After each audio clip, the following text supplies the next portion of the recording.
खुलुमबाय लोगोफोर, नोंथांमोनखौ दिनैनि गोनांथार बर' रादाबाव बरायबाय। मिजिंथियो अबुंलावरिनि अननायाव गासिबो गाहामै दङ। दिनै नोंथांमोननि सेराव लानानै फैदों गुसुं समनि गेजेरावनो गोबां गोनांथार रादाब। अन्नानै भिडिअखौ जोबजासे नायलांनो गुरै खावलायबाय।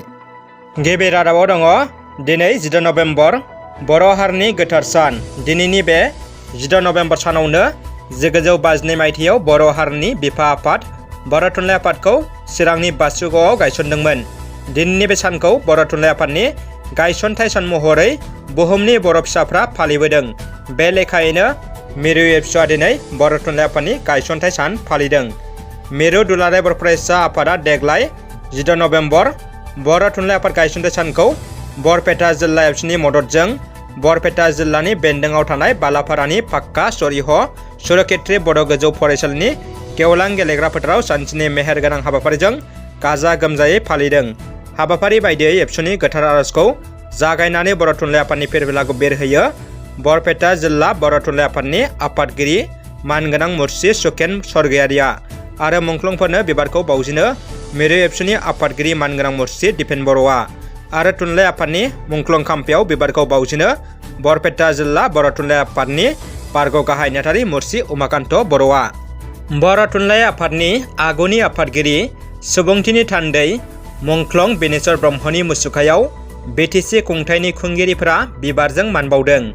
बर' थुनलाइ आफादनि जोनोम सानजों लोब्बा लाखिनानै दिनै क'क्राझारनि सान्दामारियाव थानाय सुबुंथिनि थान्दै मुंख्लं बेनेश्वर ब्रह्मनि मुसुखायाव बिबार बावनाय हाबाफारि लायो।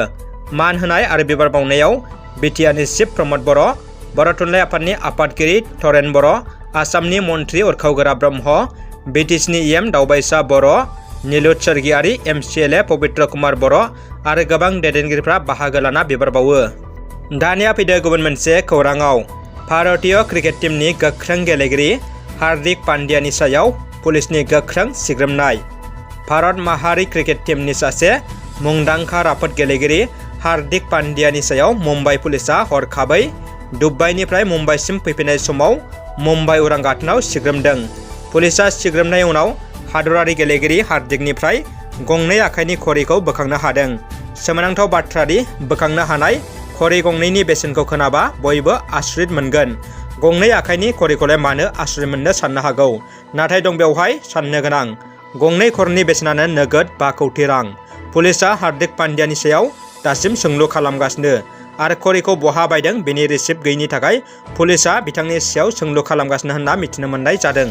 आसाम आरो मेघालया सिमाखौ लानानै दरनै रायजोजों सावरायलायदों। दिनै आसामनि गिबि मन्त्रि डक्टर हिमन्त बिश्व शर्मा आरो मेघालयानि गिबि मन्त्रि कनराड सांमाजों मेघालया आरो आसामनि सिमा जेंनाखौ लाना सावरायलायदों। फुंनि समावनो दरनैबो रायजोनि गिबि मन्थ्रिया जयैनो हेलिकप्टारजों आसाम मेघालया सिमानि लांपि गामियाव सिमाखौ लानानै गोजोन सावरायो आरो सिमानि जेंनाखौ सुस्रांलायनो गाहाम हाबाफारि लायो होनना बुंथियो। दानिया फैदो जोबथा खौराङाव। बर' हारिनि सायाव असमिया राव जाबसिनना होनायनि सायाव बर' थुनलाइ आफादनि आफादगिरि थरेन बर'नि गोनांथार बिबुंथि। बिथां बर'आ रोखा बुंथियो दि बर' हारिनि सायाव असमिया राव जाबसिनना होनायखौ बर' थुनलाइ आफादा माब्लाबाबो गनायनो हाया। बर' रावा भारत संबिजिरनि 8थि फारियाव हाबनाय राव। आसाम सरकारनि फर लेंगुवेज फर्मुलानि थांखि लानायखौ बर' थुनलाइ आफादा गनाया आरो बिनि सायाव बर' थुनलाइ आफादा एबसुजोंबो मा राहा लानाया मोजां जागोन बिनि सायाव सावरायगासिनो होनना थरेन बर'आ खौरां बिजोङाव फोरमायो। रादाबा एसेनोसै लोगोफोर। अन्नानै भिडिअखौ लाइक, कमेन्ट, शेयार खालाम आरो चेनेलाव गोदानै फैदोंब्ला साबस्क्राइब खालामनो गुरै खावलायबाय।